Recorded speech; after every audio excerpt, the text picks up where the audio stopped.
రేపు జనవరి 22వ తారీఖు 2014 22 జనవరి 22 నాడే ఈ దేశానికి నిజమైన స్వతంత్రం వచ్చిందని చెప్పడం జరిగింది మోహన్ భగవత్.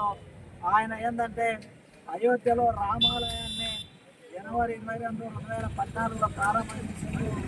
ఆ జనవరి 22నే దేశానికి నిజమైన స్వతంత్రం వచ్చిందని చెప్పడం జరిగింది. అసలు ఈ దేశానికి 1947లో వచ్చినటువంటి స్వతంత్రాన్ని అవహేళనేసినటువంటి నాయకులు ఈరోజు ఈ దేశంలో అధికారం ఉన్నటువంటి పరిస్థితి ఉంది. ఇంకొక నాయుడు కేంద్ర హోంమంత్రి సాక్షాత్ అమిత్ షా ఈ ఒక అంశం పైన పార్లమెంటులో ఎంపీలు మాట్లాడుతూ అంబేద్కర్ అంటే అందరికి ఫ్యాషన్ అయింది. అంబేద్కర్ అని అంటున్నారు. అంబేద్కర్ పేరు చెప్తే ఏమొస్తుంది? అదే 7 సార్లు దేవుడు అంటే సత్యనారాయణ స్వర్గానికి పోతారు. అంబేద్కర్ పేరు చెప్పడం ఫ్యాషన్ అయిందని అంబేద్కర్ని అవమానపరుస్తూ మాట్లాడినటువంటి వాళ్ళు ఈ దేశానికి హోంమంత్రి ఉన్నటువంటి పరిస్థితి, దురదృష్టకరమైన పరిస్థితులు ఉన్నారు. వీళ్ళు ఏంటంటే హిందూ మతానికి పునాదైనటువంటి మనుశాస్త్రాన్ని వంట పట్టించుకొని దాన్ని అమలు చేయాలనేటువంటి ఆసక్తితో ఉన్నటువంటి పార్టీలు నేతలు వీళ్ళు ఈరోజు దేశంలో అధికారులు ఉన్నారు. ప్రజలందరూ జాగ్రత్తగా ఈ యొక్క పార్టీని అధికారం తిప్పడానికి కృషి చేయాలి.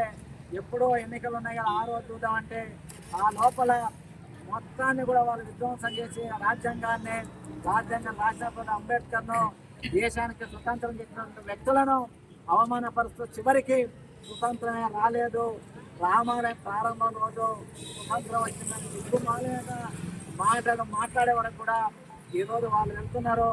ఇట్లాంటి వాళ్ళను సమాజం చేయాలని, దానికోసం ప్రజలను చైతన్యవంతం చేయాలని కమ్యూనిస్ట్ పార్టీ ఈ సందర్భంగా పిలుపుకోవడం జరుగుతుంది.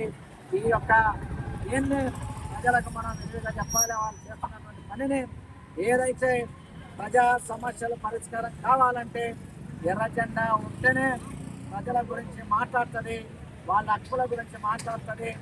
స్వార్థంగా మనం పనిచేసేటువంటి ఈ జెండాను ముందుకు తీర్చుకోవడానికి మీరందరూ కూడా న్యాయశక్తుల ప్రయత్నం చేయాలని ఇక్కడ హాజరైనటువంటి మీ అందరికీ కూడా కోరుకుంటూ నాకు ఈ అవకాశం ఇచ్చినటువంటి హిమాయత్పేట మండల పార్టీ కార్యదర్శి మీ అందరికీ కూడా హృదయపూర్వక ధన్యవాదాలు తెలియజేస్తున్నాను.